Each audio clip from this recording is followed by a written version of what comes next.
15 years, blowing the doors off the competition. Podcasting to planet Earth. PNRNetworks.com.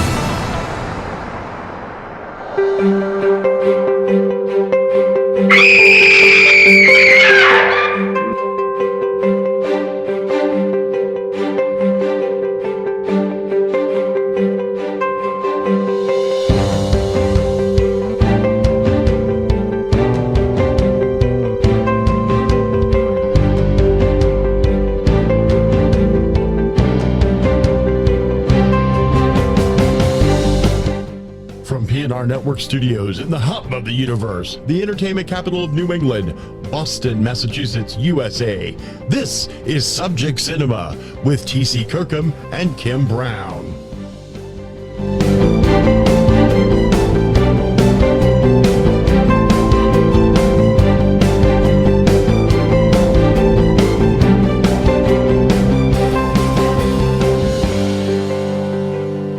Hey everybody. Hi.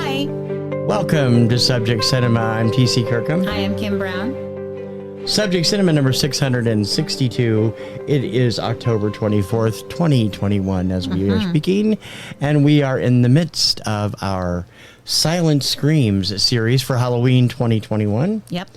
So I think that's a pretty good thing. We've been doing some interesting stuff. I think we've seen some really cool films this year for this series. We've seen very different films. We've seen films that are, delving into the occult. We've seen films where the monster is a human being, and there's nothing supernatural about it at all. We've seen like things that are a bit of both. And then we have this week's film, which I'd heard of. This is another one of those films that I'd heard of over and over and over again, and I especially remember reading about it when I was younger, and I would get books out of the library about horror movies and classic horror movies and things like that. When I was really starting to veer toward that as a younger person, and I remember this film coming up a lot. And I'm so glad that this was the film that I picked this week for us to watch. Which is from 1927.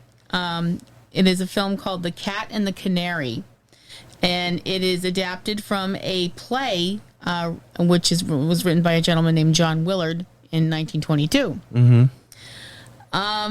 This was I thought this was really, really fun.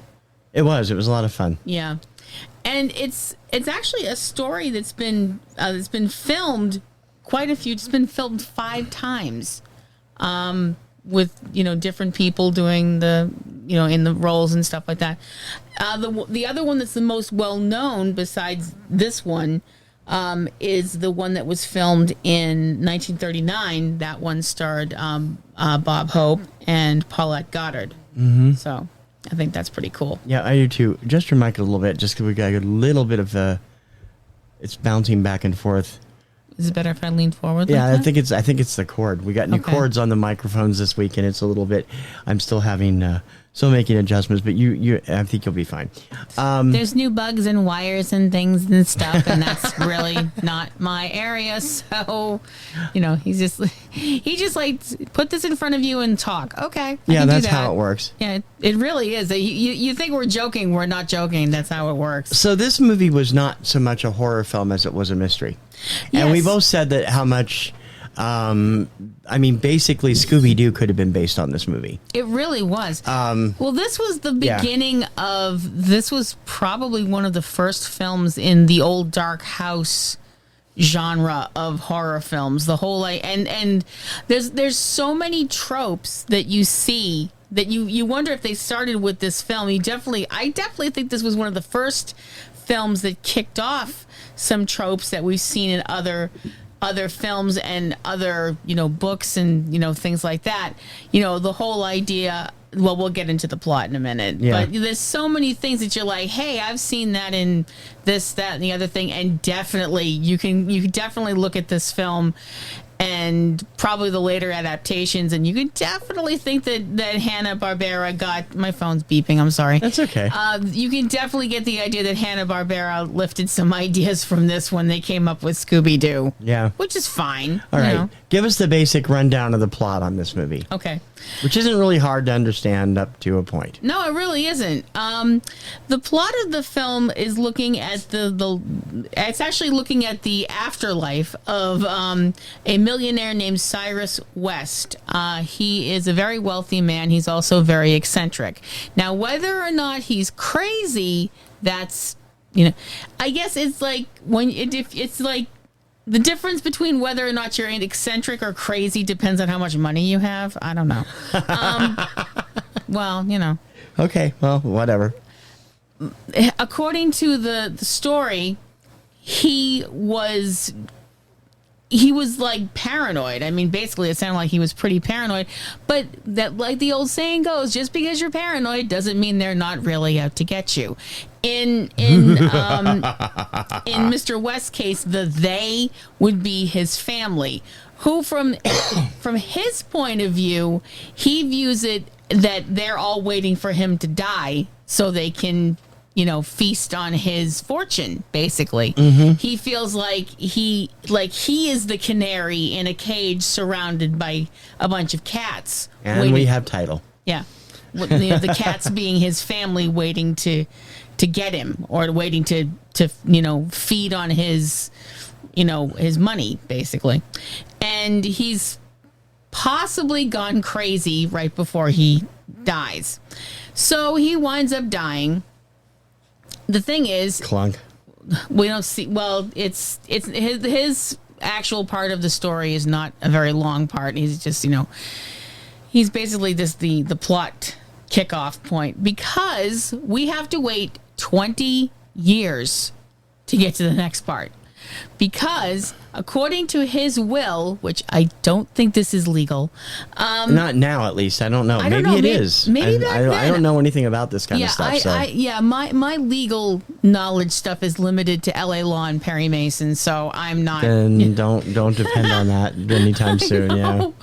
But according to the way he had his will set up, the lawyer had to wait 20 years to do the reading of the will. So it's now 20 years after Mr. West, shuffled off this mortal coil, passed through the veil of tears, kicked the bucket, however you want to put it. Mm-hmm. So now it's time for the will to get read. So, of course, what happens when that happens is all the relatives show up. So Mr. Crosby, who is the lawyer, goes to the house to set up the reading of the will, which is supposed to be at midnight. Because of course it is. Bong. Bong. He is met at the door by the housekeeper, who is named completely inappropriately named Mammy Pleasant. Yes. And we're not just saying inappropriately named, because I know the second I said the word mammy, I know some people just went, what? No, it's not a racial thing. No, it's not. But calling that woman Nanny Pleasant would be like me having a nickname Sticks. That's not nice. Well, that's accurate. Well, yeah, I suppose we could both fit that. Yeah. That she is. I'm sorry, this woman makes Mrs. Danvers from Rebecca look like Mary frickin' Poppins. She's Mrs. Gulch from The Wizard of Oz. Yeah. And you actually said she was. No, that was the other lady. That was Aunt Susan. Oh no. Okay. Yeah. Well, this woman has. Yeah. Well, this woman reminds me of Agnes Moorehead, the characters like she used to play. So. This woman reminded me of Severus Snape in a dress. Yeah, Severus Snape in a dress is good too. Whatever. So, and she's not all. She's, besides being incredibly dour. I mean, I don't know though. If you had to stay in that creepy mausoleum for 20 years, you'd be pretty psychologically ripped up too. Mm. Especially when the lawyer asks her basically. Now we're all seeing this in title cards and such because silent movie. The lawyer asks her, "Don't you get lonely?" and all this stuff like that. And basically her answer is that she doesn't really have time for the living, that she's more comfortable with ghosts or dead people or whatever. Yeah, she's a breath of fresh air. So anyway, so the relatives start. We should point out before we go further. Yeah. When the movie opens, we see her pawing around trying to get into the safe. Yes, there's a secret panel safe. So, it's like you press a button and like up comes part of the wall and there's a safe in there. And she gets into the safe and the lawyer finds out she gets into the safe because the safe has not supposed to have been opened for 20 years. The thing is, when he goes to open the safe, something else has been put in the safe, which is not usually the way that works. Something's supposed to be getting taken out of the safe. Yeah. But no, you would put stuff in a safe if you want to keep it safe. Right, but a moth is not exactly something that you would want to keep safe. Well, that's how he realizes that the safe's been tampered with, because there's a moth in the safe and it's very much alive. And, he picks it up and he's very upset that the safe has been tampered with, and the moth's also picked Of course, it. she swears she hasn't been in it, which Yeah. we don't know that she has. We didn't see her in it. We saw her trying to open it. We saw her trying to get into the We safe. saw somebody else earlier on in it, Yeah. in the prologue. Yeah. Somebody else was messing around. Adding another envelope. Yeah. And we find out what that's about later on in the movie. And Yeah. like I said, the lawyer's holding the moth and the moth is kicking and flailing. And I don't blame the moth, because the moth was probably scared it was going to get smushed and probably going, I'm going to tell my big sister Mothra and she's going to come kick your butt. Really? Well, Really? I'm sorry. Lots of movies could use a good kaiju every once in a while. I have no problem with that. Oh, come on. We've seen more than a few movies where we sat there watching people talk and talk and talk. And it's like, what would really make this scene better? A kaiju. Stomp. I'm sorry. The future would have been the future would have been better. But I'm sorry. The Loneliest Planet would have been a much better movie if Godzilla showed up over the ridges and just stomped the crap out of all those people. I would have liked it. Honestly. Anyway. All right, moving forward.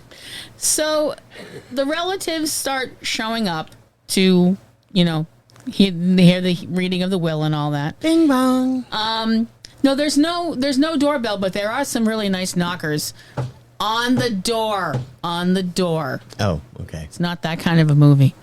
Although there were a few shots that I was like, okay, wow. Pre-Hays Code. Pre-Hays Code. Silent era. No Hays Code. Boy, you really realize what got taken away from cinema with that stupid thing. All that I know. nasty smut. Yeah. Just horrible, filthy stuff. Well, when you consider back then, people showing a woman's naked ankles probably did cause like heart palpitations in Nebraska or wherever. No insult to anybody from Nebraska. So, Well, at least you're not picking on Kansas anymore. no, I'm not. Anyway.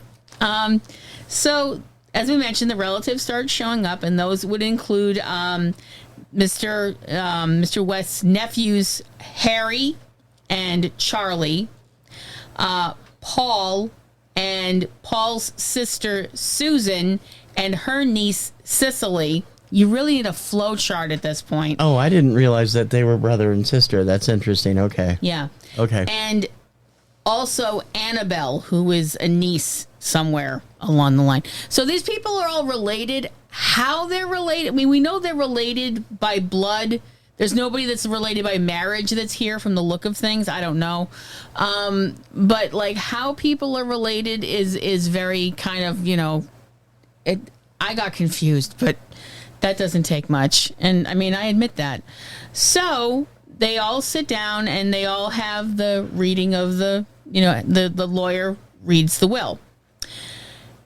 As it turns out, I'm sorry, I'm kind of like, this is how you decide who's going to get all your money, okay?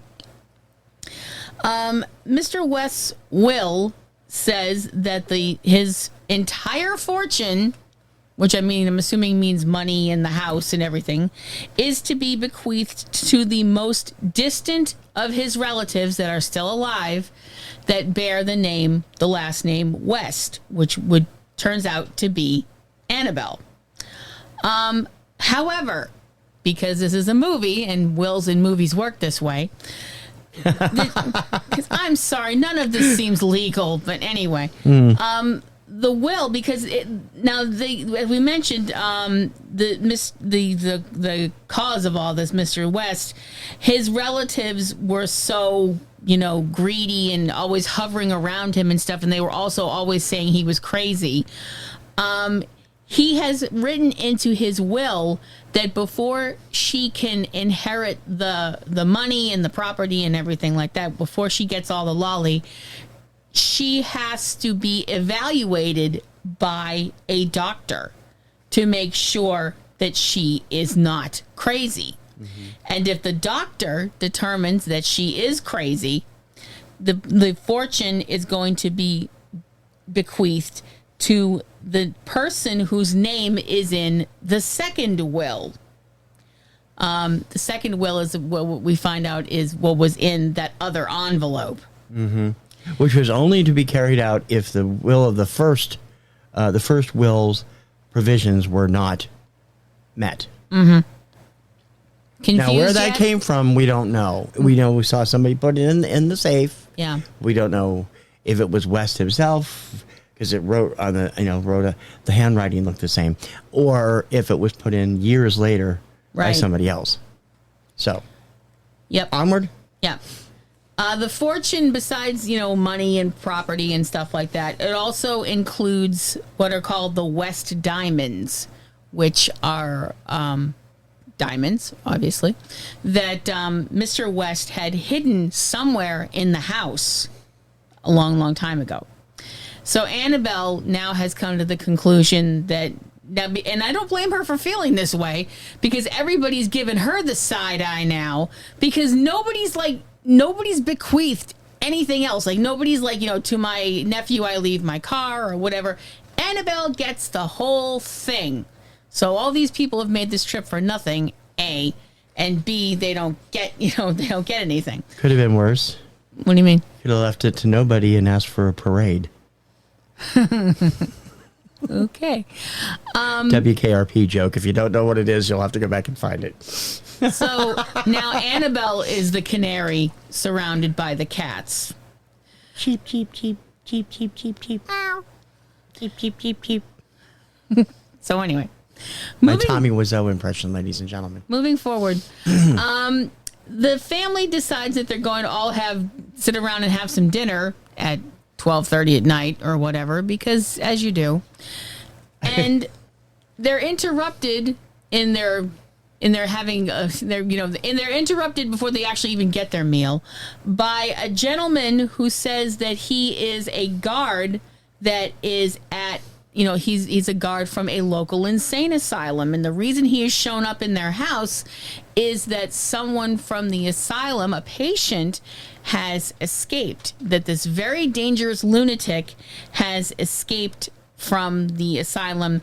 This guy is, they refer to him as, the guard says that he's a crazy person. He thinks that he's a cat, and he rips his victims to shreds like they were canaries or something to that effect. Right. So now, on top of all of the other crap they've got going on, they've got some wackadoo that might be in the grounds or might be in the house, who might be, attempting to murder all of them. On top of the fact that Annabelle now feels like everybody's looking at her. And it doesn't help that Aunt Susan is a raging pain in the ass and keeps saying that, like, oh, she's crazy. She's as crazy as old Mr. West was, and so on and so forth. And the reason they say she's crazy is because Crosby is about to tell her who is on that other will. He's looked at it. Mm-hmm. And suddenly, the bookcase behind him starts to open and close, and a hand grabs him and pulls him in. Yes. Right when he's like, it could be... The money's in the... Yeah. Now, the thing is, while that's all going on, Annabelle has her back to him, and she turns around, and he's gone, and they were alone in the room, and now she's all like, oh, he's gone, he's disappeared, and all this stuff like that. And so the family starts thinking that she's possibly crazy. I think Annabelle might be thinking that she might be losing it. Mm. And there's all kinds of crazy stuff that happens, and whether or not people are really going nuts, and whether or not they're, we've got the whole thing about there's a lunatic in the house, maybe. We've definitely got somebody out there grabbing people and dragging them into secret passages. We don't know how many secret passages there are in the house. And we also might be having romance blossom between members of the same family. I didn't realize this was being filmed in Westeros. Sorry. No, there's not going to be a red wedding anytime soon.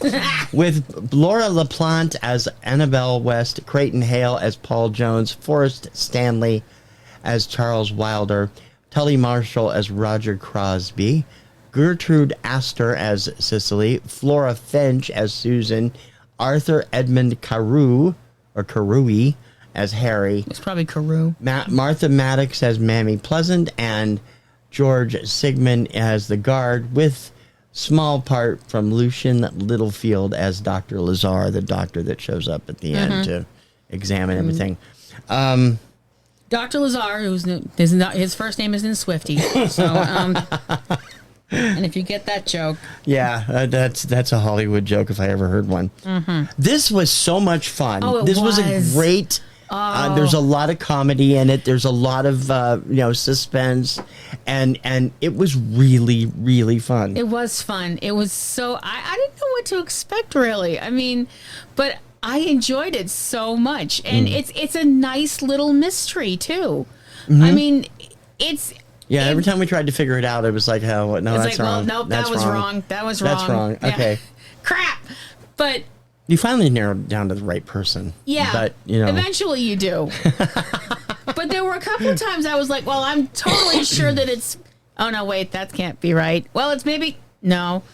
But it really was. It was fun. It holds your attention. It's not long. It's not a long movie. It's not even 90 minutes. 82 minutes, yeah. But it's definitely... Which was average around then for silent film. But it's definitely an enjoyable film. We watched it on Amazon, and the version that we saw is it's been retouched. I think they cleaned up the PhotoPlay has restored it and added a modern soundtrack with a theremin. So that's well. I don't know whether the music was original or was the original music from the play from the movie that they redid. So it doesn't say that. Yeah, but you can't have a movie like this and not have a theremin. Come on. Well, there was no theremin back when the movie was first done. No, I realize that. I don't think. Probably not. But you can't have a movie in this genre and not have a theremin. Come on, it's not. It just doesn't work. It's like peanut butter without jelly. Come on. Cat and the Canary is, according to Wikipedia, a product of early 20th century German expressionism. Now, this is we've done 2 movies like that over the years, and most recently we just did the Cabinet of Dr. Caligari, which was all over when it came to German expressionism, and the Golem as well, and the Golem too. And we've also seen earlier films with that, like movies like M and Metropolis and a few other things. I didn't really see it here as much as they did. Well, there's a couple of shots that I can definitely the outside shots are very Well, because this is supposed to be a house, and I'm sorry, the both of us are.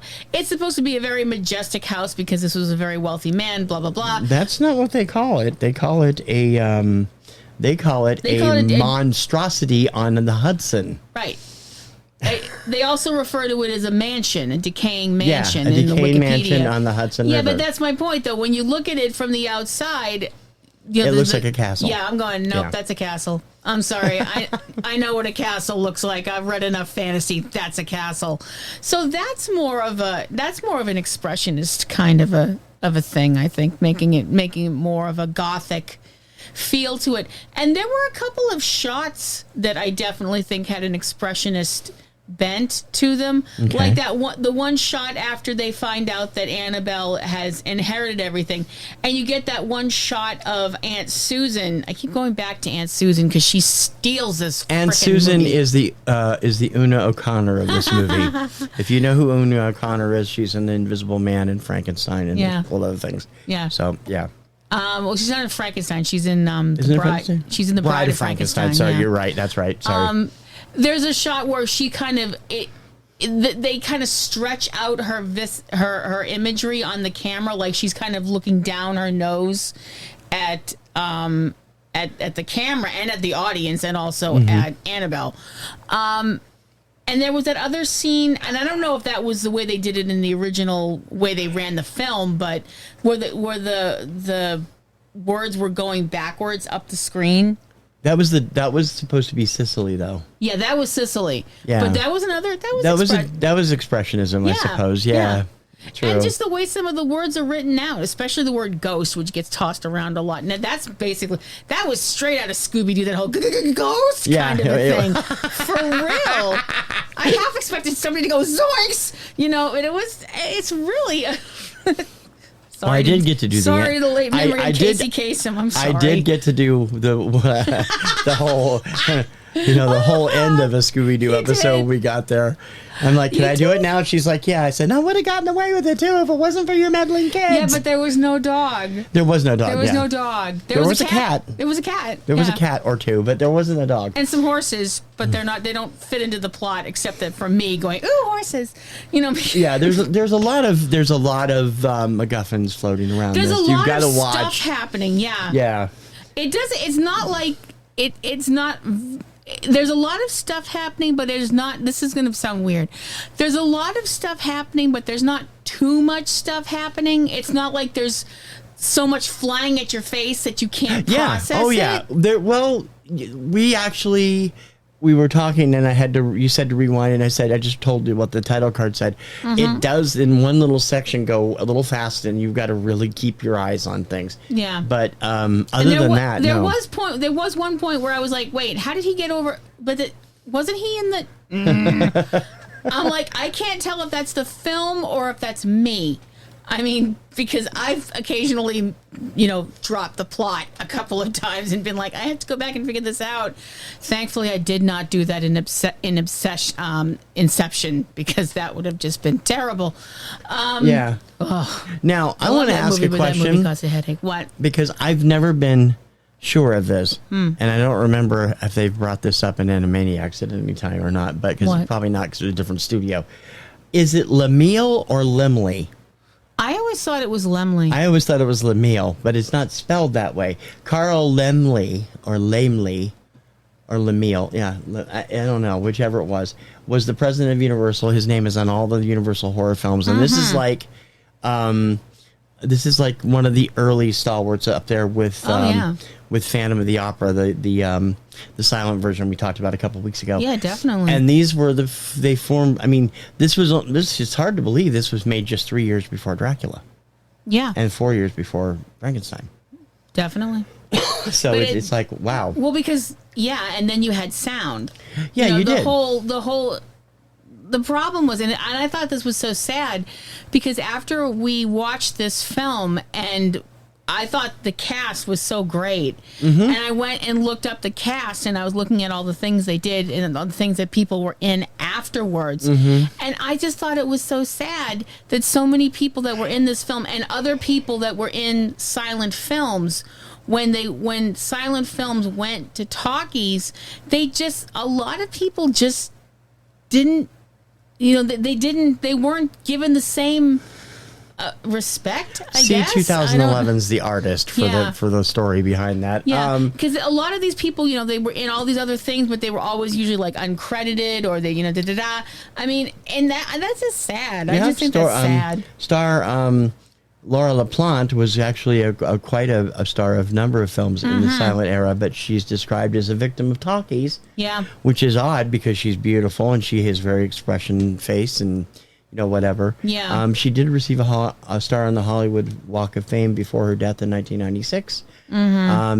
Creighton Hale had also the same problem. He never had a major sound career. No. And most of his stuff was...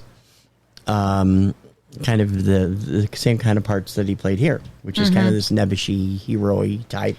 Yeah, there were a couple of points where we were like, oh no, he's You were like that. Okay, I was like, he's going to be the hero, right? Yeah, because it was like, oh no, he's the hero, isn't he? Because he's kind of a wuss. I mean, he definitely comes off as kind of not in a bad way. He's not like, the whole kind of like, you dirty coward kind of thing that you get in like war movies. He's just like this kind of timid. He's not a bad person, but he's kind of All right, this isn't going to sound good. Uh-oh. For the time, he's not what most people would have considered, this is in quotes, a real man. Right. You know, he doesn't put himself in He's not a John Wayne type. No. He's a Buster Keaton, no, Harold Lloyd type. He's not the type that would... Yeah. I mean, there's a couple of scenes where he's hiding behind the women when something scary happens. And you're like... Another flashback to The Loneliest Planet. Anyway, Yep. why do we keep bringing this up? Brought it up last week, too. Because if we had to suffer through that... I really enjoyed the performance of Flora Fenge. Who she steals the movie as Aunt Susan. Totally She's steals the movie. hilarious and incredibly gossipy, and we're standing here doing the thing. I'll be honest with you, and I brought this up while we were watching it. The characters, the way the movie is set, the way that the cameras are wrangling and such. This movie reminds me of House on Haunted Hill. Same basic story. You have somebody. Well, that one is an heir. It's the guy Vincent Price's character giving them money for staying in the house. It's kind of it's a kind of a cross between a game and a bet. Right, and this is the same kind of thing where they get stuck staying there because they have to figure out what's going on. Right. And I really think, I mean, we even got the whole Scotch Ann joke in, so it's like okay, but you know, it definitely fits, and she is the linchpin of all the comedy going on. Yeah. And she's quite funny. Now that makes sense because I didn't note it, and I don't remember them bringing that up in the movie, that hero guy is her brother. So yeah, that's interesting. I don't remember them mentioning that. So I'm not sure I wondered why they were always together, but they didn't mention that he was their brother. I think she's Cecily is his sister, I think. I'm not sure. No, it says that he's Susan's brother up here. It's like where is it here? Give me a second here. I gotta find it. Paul Jones, his sister Susan, and her niece Cicely. Okay. So yeah. Yeah. Can you tell why when we had the one time our family had a family reunion, Kim was totally lost? Because I am not good with like trying to figure out who's related to whom. There's a lot of stereotype type characters here, and it's based on a play. Yeah. That was a very big hit, and they initially were turning down Carl Laemmle, who wanted to make it into a movie because he was worried that it would give away the secret of the end of the play and it would ruin the play's chances. Yeah. But I don't think it did, and it I obviously don't think it did either. money. Well, there's a lot, and the thing is, that's happened. I mean, everybody knows about The Mousetrap, which was one of Agatha Christie's short stories and was one of the longest running plays ever. I don't know if they ever actually made The Mousetrap into a. I don't think they've ever made it into a movie, or if they have, they haven't made it into a big production. But anyway, this movie has been redone numerous times. Yep. The first remake was in 1930 as The Cat Creeps, and also the Spanish language La Voluntad de Muerto, Will of the Dead Man. Again, I think that was done in the same way that Dracula was done with the English and the Spanish language thing. They're both done by Universal Pictures. Possibly done like they did, like you mentioned with Dracula, where they did the Spanish version of Dracula at night when they were working on the English version of Dracula in the daytime with the filming. The Cat's Creep is Lost. Those were the first sound films produced by Universal. Also, there was a 1939 version with Bob Hope. But I gotta tell you, folks, the killer's over here. Sorry. Just I used to think he was hilarious when I was a kid. When I was a kid. I'm well past kid at this point. Another film adaptation. You used to think Yogi Bear was hilarious when you were a kid, Hey, too. boo-boo. So, yeah. Yeah. So, there's that. There was a Swedish television version, Katten och Kanaren, which is Cat and the Canary in the native language. Most recently, there is a 1978 version which stars Honor Blackman. Yes. Which, if you look on, if it's available, or the information is available, the movie isn't on Amazon. It'll say it's from 2009. That's when it was put on DVD, but it's actually from 1978. So it's interesting that the story has proven to be so universal that you can remake it and do it as both a straight mystery, or you can do it as a mystery comedy. Right. It was originally written with the comedic elements as a black comedy for the play.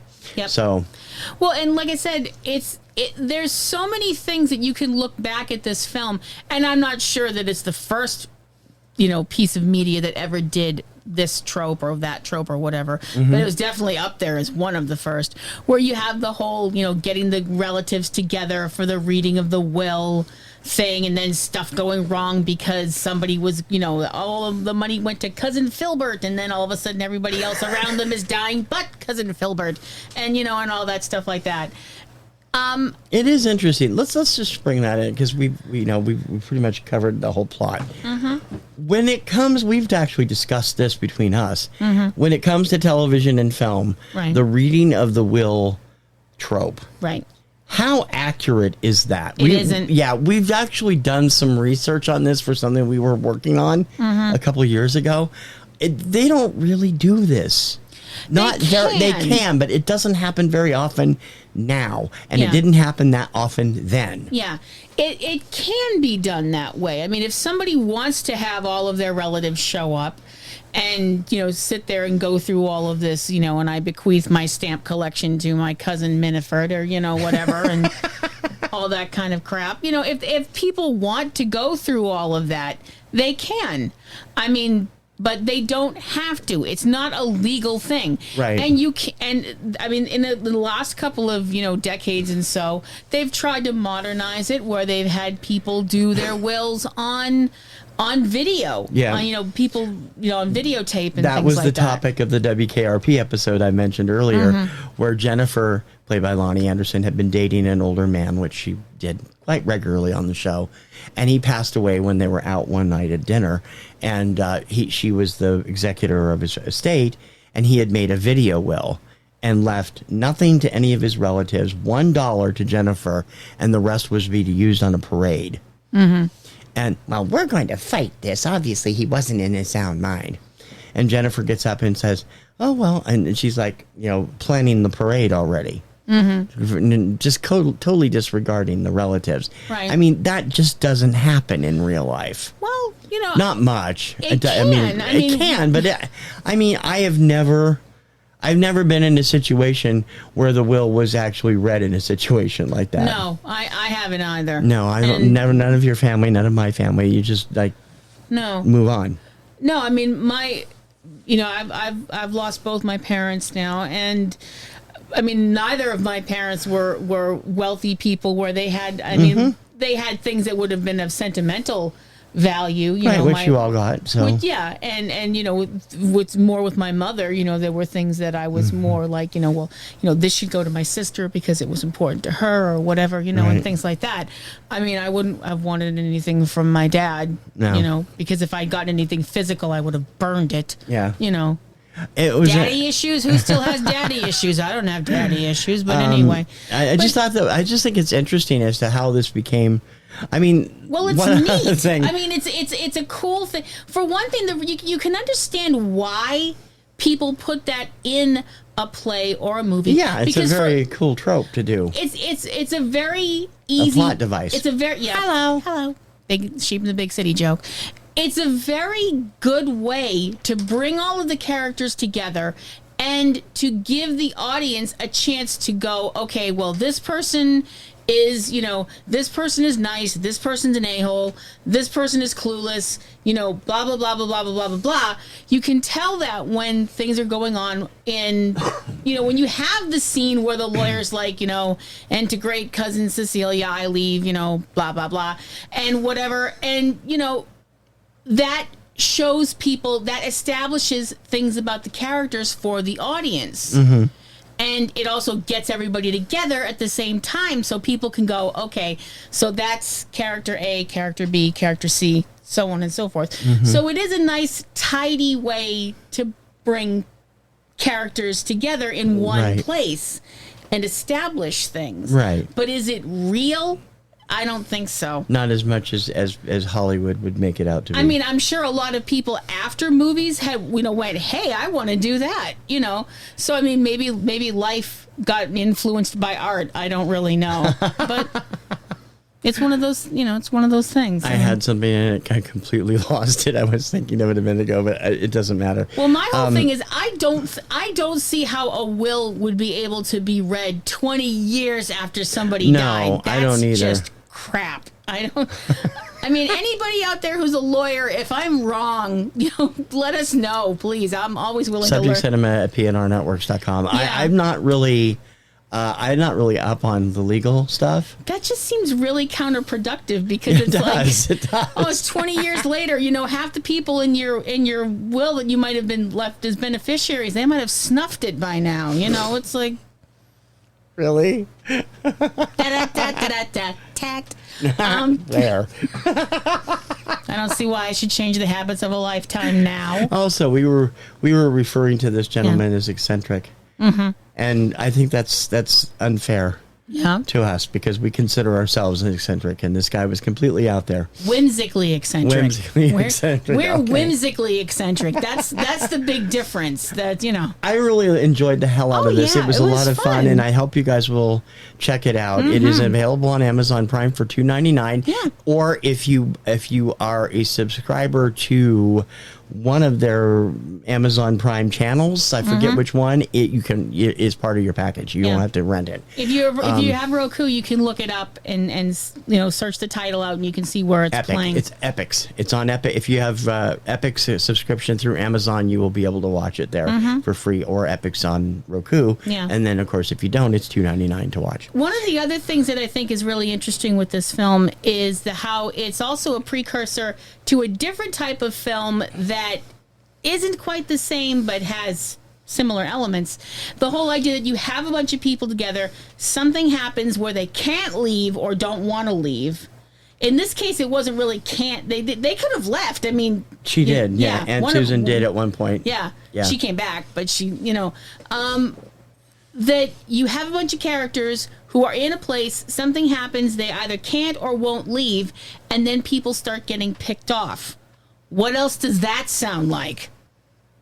The slasher genre. Yeah. You have... Or House on Haunted Hill. Yeah. You have a bunch of people that... and this obviously pre-Hays Code or no pre-Hays Code, nobody was doing the hibbity-dibbity in this movie.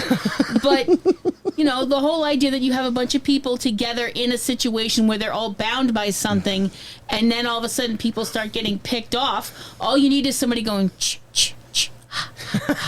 and bammo, you have a slasher movie. That's rude. Well, it's true. I know. I suppose it is. Next week, Halloween, next Sunday, double feature for you. We will do Nosferatu as Silent Screams and our review of Halloween Kills with Jamie Lee Curtis, the newest film of that nature. In the meantime, we're going to wrap this up a little earlier than usual, I guess, because it is way earlier than it usually would be, but that's how silent films work, because they're shorter. They're shorter.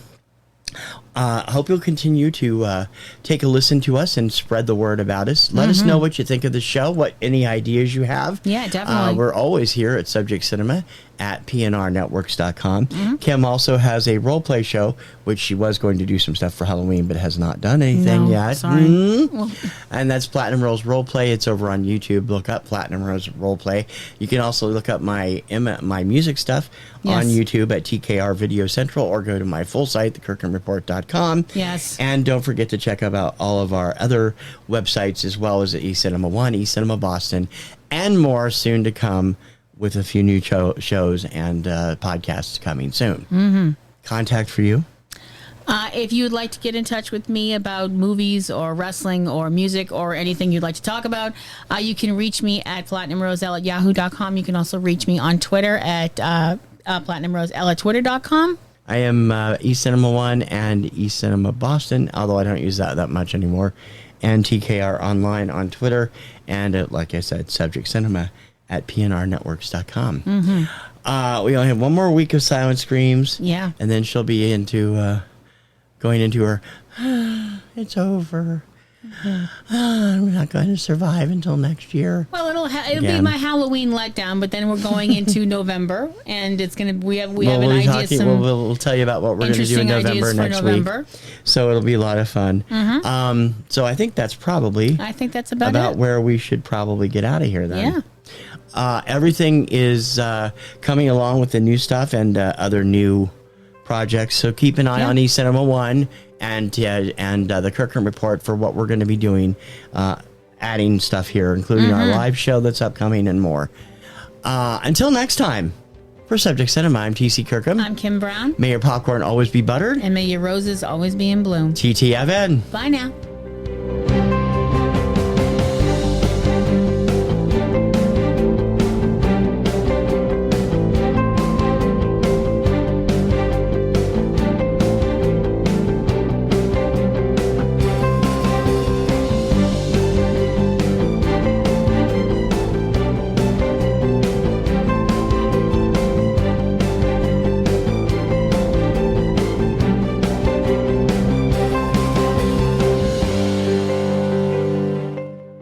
You have been listening to Subject Cinema with hosts T.C. Kirkham and Kim Brown. Subject Cinema is produced by PNRNetworks, Boston, Massachusetts, which is solely responsible for its content. Subject Cinema is copyright 2021 from PNRNetworks under a Creative Commons license.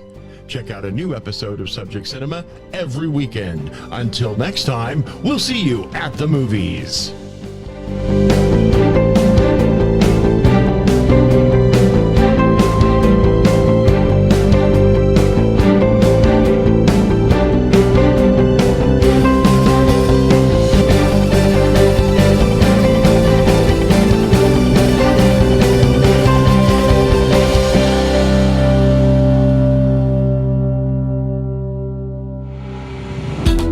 Years, blowing the doors off the competition, podcasting to planet Earth. PNRNetworks.com